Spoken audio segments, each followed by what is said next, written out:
Hi guys, कैसे हैं आप लोग। आज देख लेते हैं फ्लूइड मैकेनिक्स का जो बेसिक है। आज लेक्चर है फ्लूइड मैकेनिक्स का, जहाँ से हम लोग पढ़ेंगे कि फ्लूइड मैकेनिक्स क्या होती है।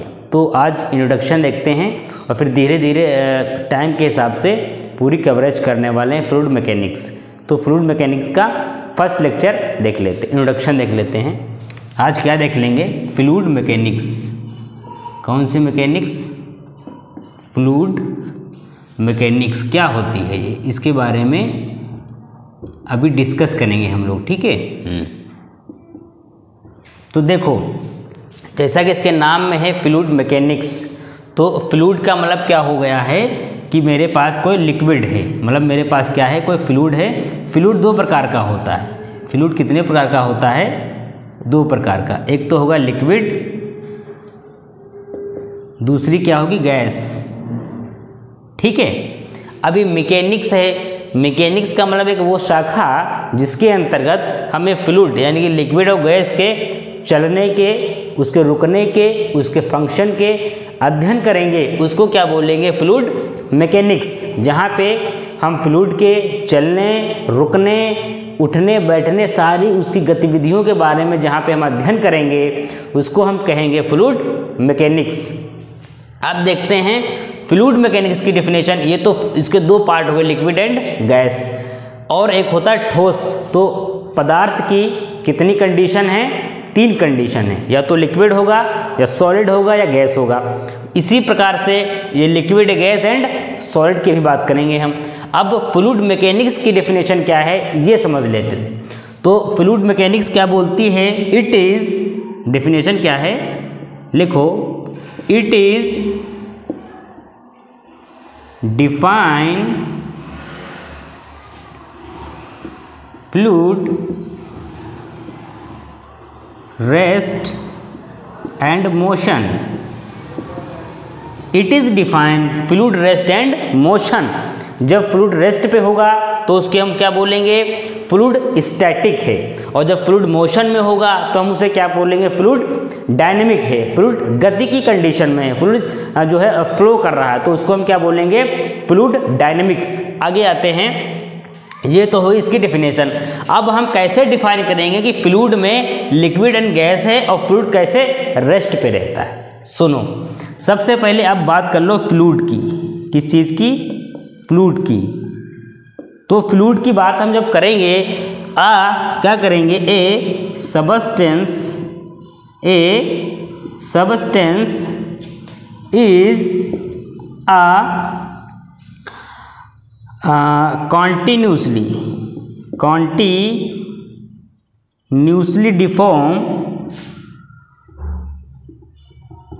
continuously deform under क्या? Under shear force। मतलब ये जब फ्लूइड जो होगा, ये जो फ्लो करेगा तो कंटिन्यू डिफॉर्म करेगा, लेकिन कब करेगा? जब हम इस पर shear फोर्स लगाएंगे। इस पर सिर्फ shear फोर्स लगाने से ही डिफॉर्म करेगा, और कोई भी फोर्स इस पर अप्लाई नहीं मैं कर सकता हूँ। अगर इस पर मैं टेंशन फोर्स लगाना, फोर्स कितने प्रकार के हैं मेरे पास? फोर्स क्या भी यहाँ लिख लेते हैं, फोर्स या लोड। फोर्स या लोड, आपके पास फोर्स या लोड सिर्फ दो प्रकार के हैं। एक है कंप्रेसिव लोड, एक है टेंशन लोड या फोर्स, दोनों हैं ये। या तो कंप्रेसिव फोर्स बात करो, या कंप्रेसिव लोड की बात करो, या टेंशन लोड की बात करो, टेंशन फोर्स की बात करो। अब ये कंप्रेसिव फोर्स क्या है? जैसे मेरे पास ये मार्कर है, मैं इसको आपस में कंप्रेस कर रहा हूँ, ये क्या है? कंप्रेस कर दिया। ये कौन सा फोर्स लगा? Compressive force. अब दूसरा टेंशन फोर्स, ये मार्कर था, हमने टेंशन लगा दिया, तो ये कौन सा फोर्स हुआ? Tension force. हालांकि यहाँ पे दूसरी मैकेनिक्स लग रही है, लेकिन हम बात किसकी कर रहे हैं? फ्लूइड की। तो जो फ्लूइड होता है, यानी कि जो आपका जल होता है, जो वाटर होता है, उसकी बात कर रहे हैं हम। तो उसमें आप क्या करोगे? उसको हम सिर्फ कंप्रेस कर सकते हैं। फ्लूइड को मैं सिर्फ कंप्रेस कर सकता हूँ, बट फ्लूइड की कंडीशन होती है इनकम्प्रेसिबल, वो कंप्रेस नहीं होगा लेकिन हम कंप्रेस कर सकते हैं। जब हम कंप्रेस करेंगे तो वो डिफॉर्म हो जाएगा, वो एक्सपांड हो जाएगा, लेकिन वो कंप्रेस नहीं होगा। जब फ्लूइड कंप्रेस नहीं होता है तो फ्लूइड के इसी गुण का फ़ायदा उठा के हम लोग हाइड्रोलिक मशीन्स, हाइड्रोलिक जैम बना देते हैं। ठीक है, तो अब हम लोग किस चीज़ की बात करेंगे, फ्लूइड के डिफॉर्म होने पे। तो ऐसे हुआ, अब सोचो, तुम सिंपल सा सोचो कि अगर मैं फ्लूइड को टेंशन में कैद करना चाहूँ, यदि फ्लूइड जैसे भरा हुआ है आपके प्याले में या कप में, तो यदि फ्लूइड में मैं टेंशन फोर्स लगाऊँ तो फ्लूइड क्या होगा, वो लगेगा ही नहीं, जितना ऐसे करोगे ऊपर बेकार हो जाएगा। तो हम फ्लूइड पे सिर्फ कौन सा लोड लगा सकते हैं, कंप्रेसिबल, कंप्रेसिव फोर्स लगा सकते हैं, लोड लगा सकते हैं, लेकिन फ्लूइड की प्रवृत्ति क्या होती है, एज ए इनकम्प्रेसिबल। ठीक है, ये तो हुआ इतने से। अभी थोड़ा सा और समझ लेते हैं। ठीक है, तो ये तो हुई फ्लूइड की डिफिनेशन एंड फ्लूइड मैकेनिक्स क्या है, हल्का सा। अब आ जाओ, अब हम किस में आ जाएंगे, लिक्विड में। सोचो, देखो पहले ये क्या लिखा हुआ है, लिक्विड, और ये क्या लिखी हुई, गैस। तो अब लिक्विड क्या है एंड गैस क्या है, पहले इसके बारे में समझ लेते हैं। देखो सारा खेल यहाँ जो है वो intermolecular of momentum, intermolecular force of attraction, intermolecular force of attraction, intermolecular present of particle, सब इसी का रोल है यहाँ पे।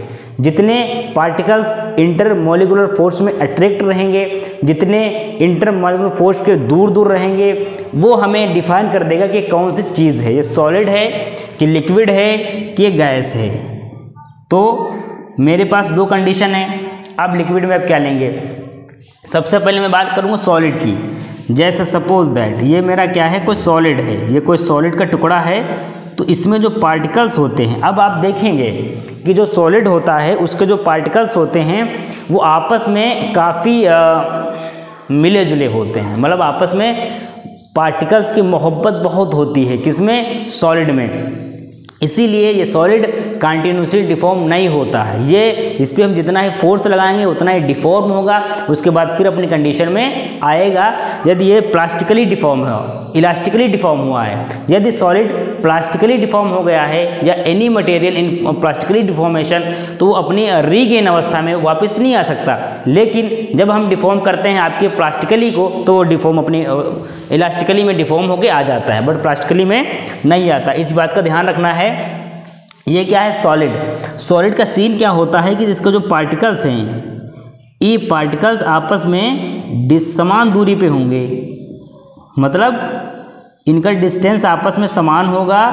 तो जब हम इन्हें डिफॉर्म करने की कोशिश करेंगे तो हमें लिक्विड गैस की अपेक्षा ज़्यादा इस पर फोर्स लगाना पड़ेगा, जिसकी वजह से ये अपने गुण शो नहीं करेंगे। ये क्या है, सॉलिड। इसके पार्टिकल्स देखो, ये आपस में चारों तरफ से एक पार्टिकल को खींच रखे हैं। तो जैसे सॉलिड है ये कुछ नहीं हो रहा। अगर ये यहाँ पे लिक्विड होता, मैं ऐसे करता तो तुरंत बिखर जाता सब। क्यों, क्योंकि अभी देखते हैं क्यों। फिर ये क्या हुआ, ये आपकी दूसरी चीज़ है जो इस लिक्विड है। लिक्विड में क्या हुआ, पार्टिकल्स कुछ इस हिसाब से रहते हैं, पार्टिकल्स आपके लिक्विड में दूर दूर रहते हैं, जिस वजह से ये कंटिन्यूसली डिफॉर्म करता है, जिस वजह से इसका एक ये शेप है, जिस वजह से इसकी कंडीशंस हैं। दूसरी चीज़ गैस देख लेते हैं। गैस की बात जब मैं करूँगा तो इसके पार्टिकल्स तो बहुत दूर रहेंगे, इसके पार्टिकल्स तो बहुत दूर हैं कि एक पार्टिकल इंधन है तो दूसरा पार्टिकल, मतलब गैस को आपने खोला, गैस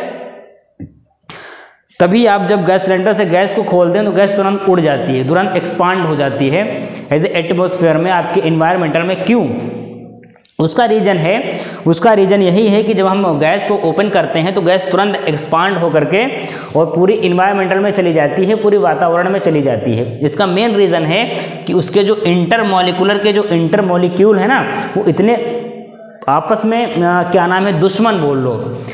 गैस के जो इंटरमॉलिक्यूलर जो है ना, आपस में इतनी दुश्मनी से चिपके होते हैं कि वो रुक नहीं पाते हैं। उनको बस खोल दो, तुम खोल दो कि वो गए। इस हिसाब से मान लो कि ये एक हिसाब से आपका वो है, पला हुआ तोता है कि अगर आपने खोला तो वो उड़ा, आपने खोला तोता साहब उड़े, ये सीन है। लिक्विड क्या है, इसके मॉलिक्यूल अंदर ही हैं, बट इससे कंपेयर टू मोर, बट सबसे ज़्यादा किस में पार्टिकल्स आपके चिपके हुए होते हैं एंड ज़्यादा फोर्स लगाए हुए होते हैं सॉलिड में। तो हमने ये डिफाइन किया। अब हम इसमें एक चीज़ और देख रहे होंगे, हमने जो लिक्विड गैस सॉलिड को डिफाइन किया है ये only for only any material, 3 material से any material define as intermolecular force की वजह से। हमने इसे अगर डिफाइन किया है तो सिर्फ इंटरमोलिकुलर फोर्स की वजह से ही इसे डिफाइन कर पाया हूँ कि लिक्विड है, सॉलिड है, गैस है। अगर वो ना होता तो हम डिफाइन नहीं कर पाते। चीज़ें ये हुई। चलिए थोड़ा सा और आगे बढ़ते हैं। ये तो हुआ ये लिक्विड की बात। अब आ जाओ एक और कंडीशन मेरे पास आती है कि मेरा जो फ्लूइड है ना, मेरा जो फ्लूइड है वो क्या करेगा, या तो रेस्ट पे रहेगा या तो फ्लूइड मोशन करेगा। या तो फ्लूइड रेस्ट पे रहेगा, मतलब या तो फ्लूइड रुका हुआ रहेगा या फ्लूइड चलता हुआ रहेगा। तो जब फ्लूइड रुका हुआ रहेगा तो हम उसको क्या बोलेंगे, स्टैटिक फ्लूइड। कौन सा फ्लूइड, स्टैटिक फ्लूइड। जब फ्लूइड मोशन करेगा तो कुछ लोग इसको क्या बोल देते हैं, डायनेमिक फ्लूइड। क्या बोल देते हैं, डायनेमिक फ्लूइड। बट हम लोग यहाँ पे किस चीज़ की बात करेंगे, डायनेमिक फ्लूइड से पहले भी एक फ्लूइड होता है जो कि हम यहाँ पे लिखने वाले हैं काइनेमेटिक फ्लूइड।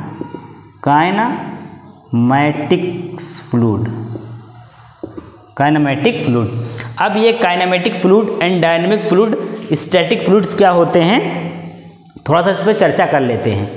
क्लास को करते रहिए, क्लास को नोट भी करते रहिए कि कहाँ पे कौन सी चीज़ें चेंज हो रही हैं। जैसे डायनेमिक फ्लूइड है।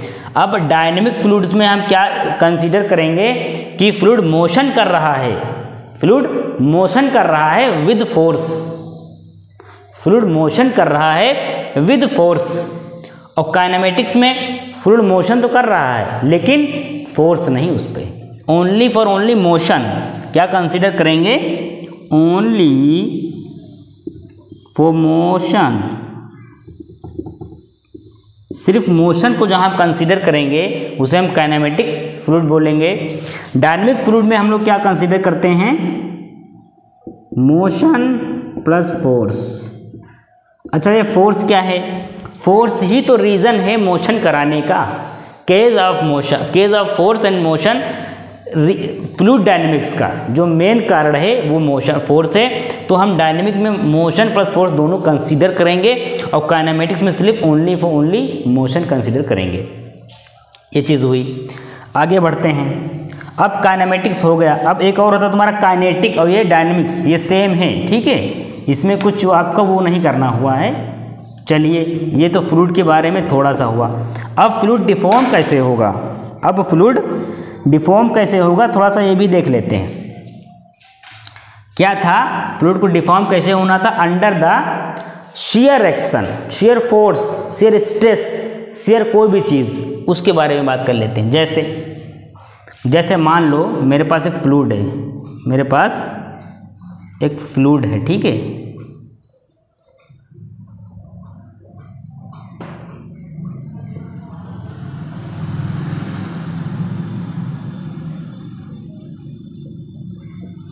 जिसको मैंने क्या कर दिया, डिफॉर्म कर दिया। ये क्या है, मेरे पास सॉलिड है। हमने इधर से लगा दिया फोर्स हमने लगा दिया F, ये क्या हुआ, डिफॉर्म हो गया। देखो डिफॉर्म ऐसे झुक गया, हमने फोर्स लगाया, ये झुक गया, मतलब ये डिफॉर्म हो गया। अगर ये प्लास्टिकली डिफॉर्म है तो यही रुका रहेगा, यदि ये इलास्टिकली डिफॉर्म है तो वापस अपनी शेप में फिर आ जाएगा।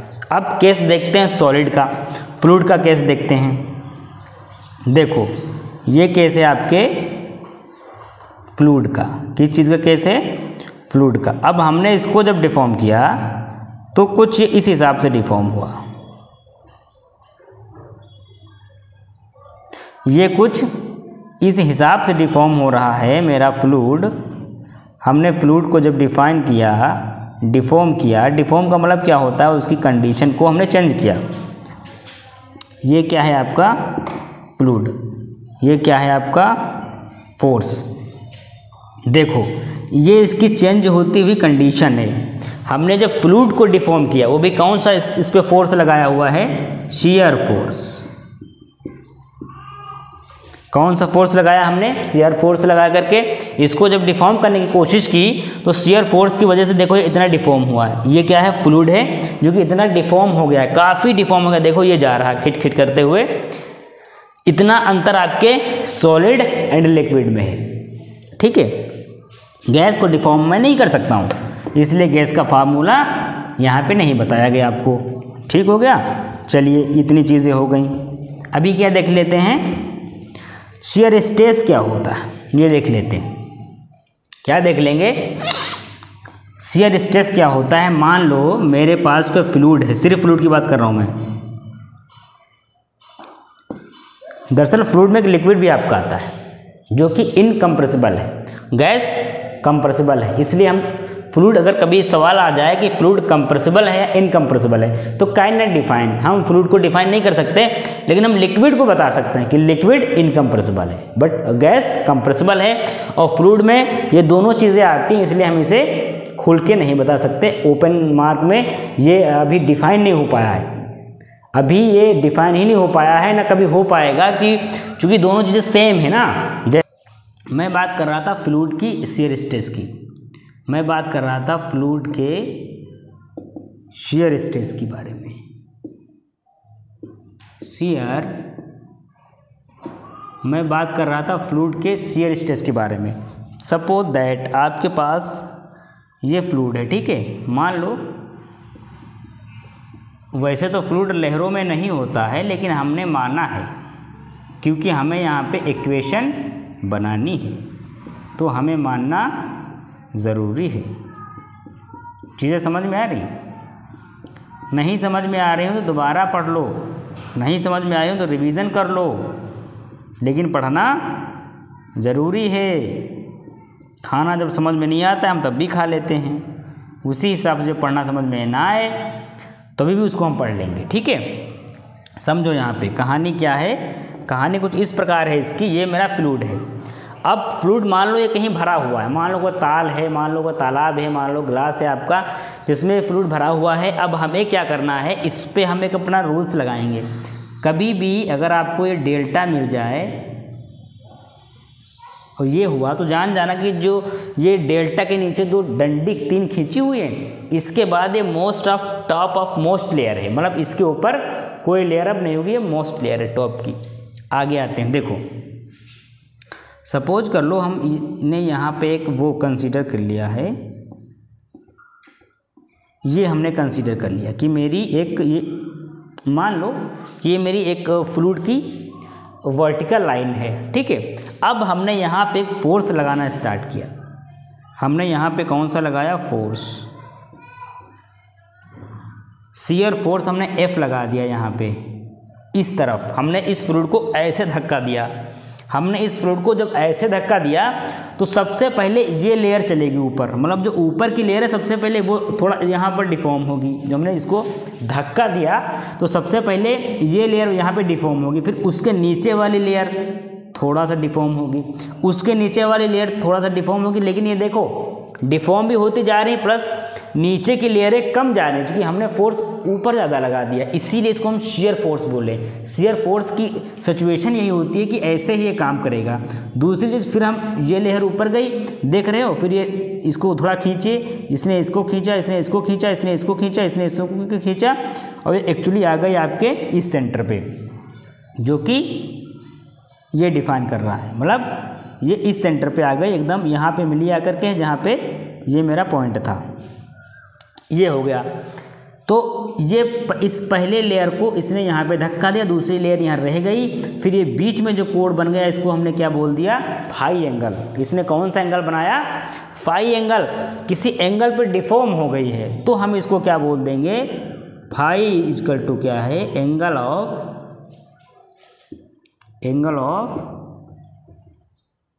एंगुलर डिफॉर्मेशन, मतलब जो एंगल है ये एंगुलर डिफॉर्मेशन आपका है, जो एंगल है ये एंगुलर डिफॉर्मेशन आपका है। इसको हम y मान लें, मान लो ये कोई दूरी y है, ये du है, ये du है, du मतलब एक मान लेते हैं कि ये डिस्टेंस है ये यहाँ की यहाँ तक, ठीक है, du है, ये y है और नीचे क्या लिखा हुआ है dy, मतलब y है तो x y कुछ भी मान लो आप कि कोई लाइन हुई आपकी है। अब यहाँ पे ये हो गया। अब हम जब बात करेंगे कि du अपॉन dy, ये क्या होता है, du अपॉन dy ये क्या है, वेलोसिटी ग्रेडियंट, ये क्या है, वेलोसिटी ग्रेडियंट। अब वेलोसिटी ग्रेडियंट की जब हम बात करेंगे, सॉरी, du dy की, तो वेलोसिटी ग्रेडियंट का मतलब क्या हुआ, रेट, क्या हुआ, rate of change of deformation. जो ये चेंज किया हुआ है किसी rate of change of deformation, जिस दर के हिसाब से, जिस टाइम के हिसाब से इसने यहाँ पे डिफॉर्म किया है, उसको हम क्या बोलते हैं, वेलोसिटी ग्रेडियंट। अब बात कर लेंगे, ये तो इसकी हुई शेयर स्ट्रेस के बारे में, और वेलोसिटी ग्रेडियंट मेरा ये हो गया, जो समझ में आ रही। दूसरी चीज़, अब इसमें हमने वेलोसिटी पढ़ ली है, ठीक है, अब एक और चीज़ पढ़ लो। जैसे क्या पढ़ेंगे हम लोग, एक होती है आपके पास ग्रेविटी, क्या होती है, ग्रेविटी, एक होती है, अभी क्या हमने पढ़ा था, विस्कोसिटी, एक होती है डेंसिटी, एक होता है मास, एक होता है वेट। आप बताओ इसमें क्या डिफरेंस है, क्या हमने इस चीज़ों से हमने क्या समझा। ग्रेविटी उस शब्द को बोलते हैं जो ये पृथ्वी ग्रेविटेशनल फोर्स लगाती है किसी भी चीज़ पे। अब आप ये मत कहेंगे, नहीं कहेंगे कि पृथ्वी किसी चीज़ पे फोर्स लगाती है, पृथ्वी किसी भी चीज़ पे फोर्स नहीं लगाती। फोर्स उस बॉडी की वजह से लगता है जो बॉडी पृथ्वी पे आती है। जैसे मैं यहाँ पे खड़ा हूँ तो मेरे अंदर कुछ मास है, मेरे अंदर कुछ मास है, तब मैं यहाँ आ रहा हूँ। यदि मैं बहुत हल्का होता, मान लो मैं भाप बन जाऊँ, तो मैं ऊपर उड़ जाऊँगा, लेकिन मैं भी थोड़ा सा वेटेज हूँ तभी मैं पृथ्वी पे खड़ा हूँ। आप वेटेज हैं तभी आप पृथ्वी पे खड़े हैं। तो ग्रेविटेशनल फोर्स क्या होता है, जो पृथ्वी की तरफ लगे उस पदार्थ के मास की वजह से, उसको हम क्या बोलेंगे, ग्रेविटेशनल फोर्स। विस्कोसिटी, अब विस्कोसिटी हम विस्कोसिटी सिर्फ फ्लूइड में देखेंगे, ग्रेविटी हम हर चीज़ में देख सकते हैं। ग्रेविटी मतलब वो हुआ किसी चीज़ में मास होना, वो नीचे की तरफ आना, वो फ्लूइड हो सकता है, वो गैस, वो कुछ भी हो सकता है। लेकिन विस्कोसिटी ओनली फ्लूइड में बात करेंगे। विस्कोसिटी का मतलब क्या हुआ, फ्लूइड कितना फ्लो कह रहा है। जैसे मैं हूँ तो मैं चल सकता हूँ, लेकिन मैं बह नहीं सकता हूँ। मैं अगर लुढ़कते लुढ़कते जाऊँ तो क्या मैं बह जाऊँगा, नहीं। मैं कितना भी लुढ़कूँ मैं ही रहूँगा। बट ये फ्लूइड जब लुढ़कता है ना, तो उसके इंटरमॉलिक्यूलर जो मोमेंटम होते हैं, जो मॉलिक्यूल होते हैं उसके, वो आपस में मिल के जाते हैं। इसलिए विस्कोसिटी का मतलब ये हुआ कि कहीं आप जाएँ तो बहते हुए जाएँ। मैं सिर्फ स्थान बदल सकता हूँ, मैं सिर्फ एक पथ चल सकता हूँ, लेकिन मैं फ्लो नहीं कर सकता हूँ। आप बह नहीं सकते हैं, आप बह नहीं सकते हैं, आप सिर्फ एक स्थान से दूसरे स्थान पे जा सकते हैं। लेकिन लिक्विड क्या करता है, फ्लूइड क्या करता है, बहता हुआ जाता है। भाई फ्लूइड के पैर तो है नहीं, तो फ्लूइड बहता हुआ जाएगा इस हिसाब से, तो उसको हम क्या बोलेंगे, विस्कोसिटी। एक होती है डेंसिटी। डेंसिटी वो हुई जब आपका फ्लूइड कितना बह रहा है। जैसे सपोज दैट आप पानी फेंक दीजिए, कहीं से पानी फेंक दो तो वो फैलता रहेगा। अभी आप पेट्रोल फेंक दो तो और तेज़ फैलेगा, और तेज़ फैलेगा। तो हम क्या बोलेंगे, जो जितना ज़्यादा फैल रहा है, जो जितना ज़्यादा फ्लूइड तेज़ चल रहा है, उसकी डेंसिटी उतनी क्या है, वो काफ़ी डेंसिटी उसकी बहुत लो है। मतलब डेंसिटी अगर हाई होगी आपकी तो आप बह नहीं पाएंगे, आप बहुत डेंस होंगे। डेंस का मतलब ताकतवर कर रहा होता है। तो अगर डेंसिटी आपकी कम है तो आप खूब फ्लो करेंगे। जैसे बात करें, मैं पेट्रोल की तो डेंसिटी कम होती, तो जैसे आप डालोगे तुरंत देखोगे मिट्टी का तेल जैसे डालोगे वो खिंचता हुआ जाता है, तो इसलिए उसकी डेंसिटी कम होती है। मास की बात करेंगे, मास हम हर उस चीज़ को बोलेंगे जिसमें कुछ वेटेज होगा, जिसमें कुछ वेटेज होगा, जो अपने अंदर मॉलिक्यूल को अंदर इकट्ठा किए होगा, उसको हम बोलेंगे मास। मास कितना है इसके अंदर। अगर सिर्फ तुम्हारे पास मास है, तुम्हारे पास वेट नहीं है, तो तुम पृथ्वी पे इटके रहोगे। सपोज दैट आप जैसे आप कूद जाओ और आप कूद के कहीं पे कहीं जैसे हवा में आप रुक जाओ, तो जब तक आपके पास ग्रेविटी नहीं होगी, आपके पास कुछ वेट नहीं होगा, तो आप नीचे नहीं आ सकते। तो ये क्या है, वेट। वेट कब हुआ, जब मास और ग्रेविटी मिला आपस में। जब मास और ग्रेविटी आपस में मिल गया तो वो वेट बन गया। वेट का मतलब ये हुआ, जैसे आप किसी कहीं जाते हैं सब्जी लेने, चावल लेने, आटा लेने, तो वहाँ पे उसको वेटेज करवाते हैं, उसको तौलवाते हैं कि भैया तौल तो देख लो ये कितना किलो बन गया है। उसको क्या बोलते हैं, वेट। वेट इसलिए बोलते हैं क्योंकि जो आप पदार्थ खरीदते हो, जो आप आलू सब्जी चावल लेते हो, उसमें पहले तो मास होता है, फिर कुछ ग्रेविटी होगी। जैसे भाई आप चावल लो और चावल को छोड़ दो तो देखो नीचे की तरफ आएगा, इसलिए उस पदार्थ में मास होगा प्लस ग्रेविटी होगी जो कि नीचे की तरफ आएगी, उसको हम क्या बोलेंगे, वेट। वेट किसको बोलेंगे, mass plus mass multiply gravity. ठीक है। मास क्या होगा, मास का मतलब होगा ग्रेविटी हटा दो। मास का मतलब है ग्रेविटी हटा दो, फिर जो मटेरियल बचा वो मास कहलाता है।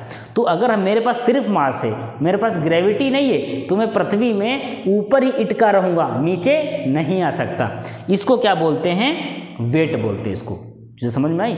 इसलिए इन सब की इकाइयाँ, इन सब की जो यूनिट होती हैं वो सेम होती हैं, सॉरी अलग अलग होती हैं। क्यों, क्योंकि हम किसी को किसी प्रकार से भी डिफाइन कर सकते हैं। कोई किलोग्राम में होगा, भाई आपको किसी को किलोग्राम में लेंगे, अब उसको लीटर में लेंगे, फ्लूइड को लीटर में लेंगे, सॉलिड को किलोग्राम में लेंगे, हाँ ये चीज़ होगी।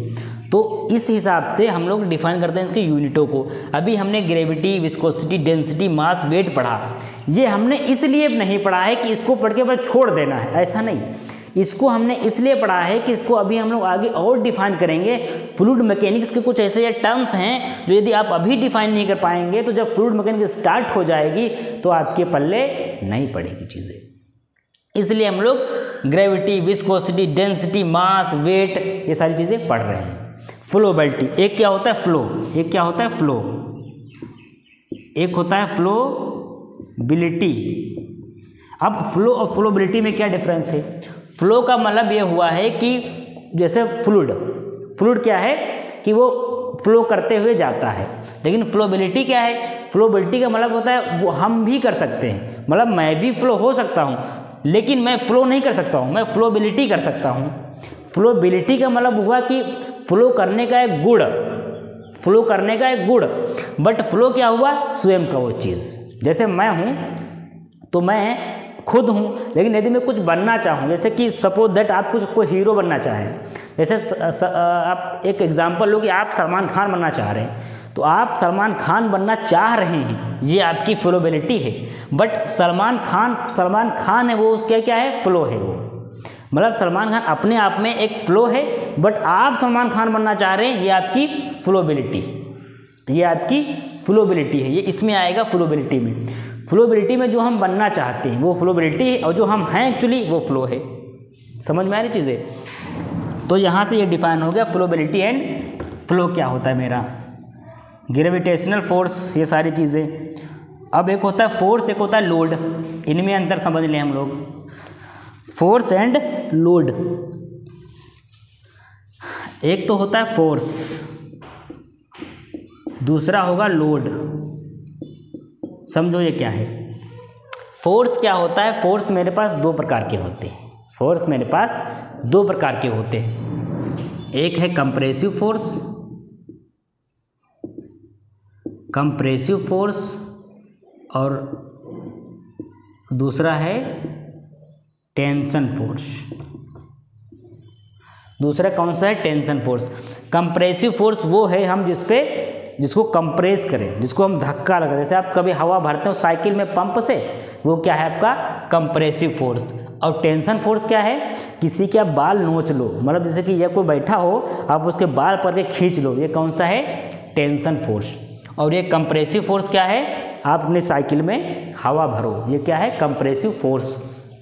अब लोड की जब बात करूँगा मैं, लोड कौन सा होगा, सपोज दैट जो मेरे पास लोड होता है ना,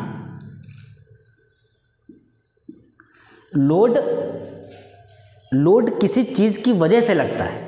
मतलब लोड, जैसे मैं हूँ, मैं जाके किसी के ऊपर बैठ जाऊँ तो ये मेरा लोड है, मैं किसी के ऊपर जाके बैठ जाऊँ ये मेरा लोड है, बट मैं कुछ फोर्स ना करूँ उस पर। जैसे ये मेरा हाथ है, अब इस पर मैं इसको कसकर दाब रहा हूँ तो ये क्या है, फोर्स है।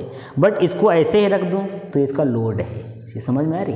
तो आप किसी के ऊपर बैठ के उसको दाबो, वो कंप्रेसिव फोर्स है, बट सिर्फ बैठ जाओ जा करके तो वो क्या है, वो लोड है। ठीक है, तो लोड कैसे डिफाइन करेंगे हम, आगे देख लीजिए।